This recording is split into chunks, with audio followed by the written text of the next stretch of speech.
Good morning. My name is Eram Ghoghari and I am 16 years old. Being a teenager, whenever I enter a social gathering, a family function, a party, or even a casual meet, there's one question that I always expect to hear, which is, what are you planning to do in the future? Or what do you want to become?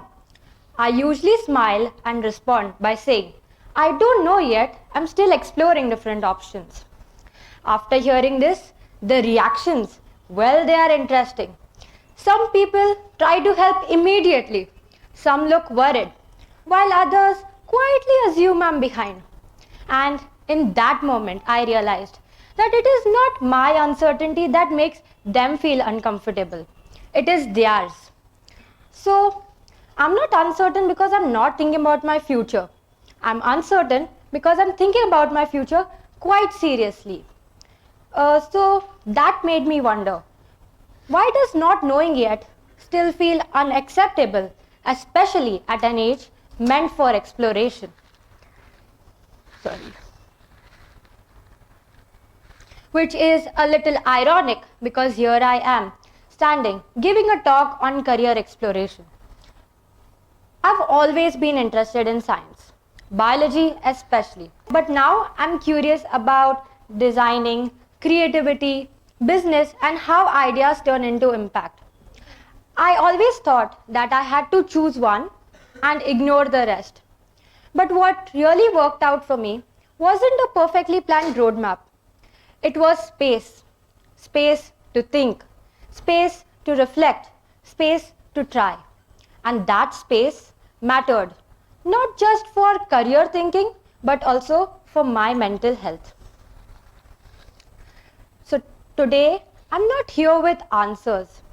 I'm here with a perspective, which I think people often misunderstand. That is, it is not confusion. It is uncertainty. People who don't know yet think that they lack ambition or they may lack direction. But uncertainty is what happens when curiosity meets pressure. According to scientists, adolescents experiencing high external pressure for not choosing yet experience anxiety and decision paralysis instead of gaining clarity. So teenagers today don't stop exploring not because they don't care, but because they have the fear of being judged for not choosing a career. To understand this, let's take a look at the past. Earlier, generations had very predictable careers. One profession, one degree, sometimes for life. But that system worked then. Right now, the world is evolving even faster than our expectations. According to the World Economic Forum, 65% of the students who are going to enter school today will be working in jobs that don't yet exist. And yet, we are still asked to commit to one path, one title, one identity. Uncertainty does feel risky, but the real risk isn't uncertainty, it is using an old map for a completely new world. When things no longer work, we redesign it. But careers, they're still treated like ladders, which is always moving upwards. No room for pause or change in direction. But in the real world today, careers don't work like this. They work more like versions. You don't begin with the final version of yourself. You start with version 1, which is skills. Version 2, curiosity. Version 3, clarity. Each version teaches you something. These versions help you keep what is required and removes what doesn't. No version is a failure. Exploration isn't confusion. It can be titled as the beta phase. Right now, systems still expect the final versions of ourselves. Profiles ask for one title, one identity, one outcome.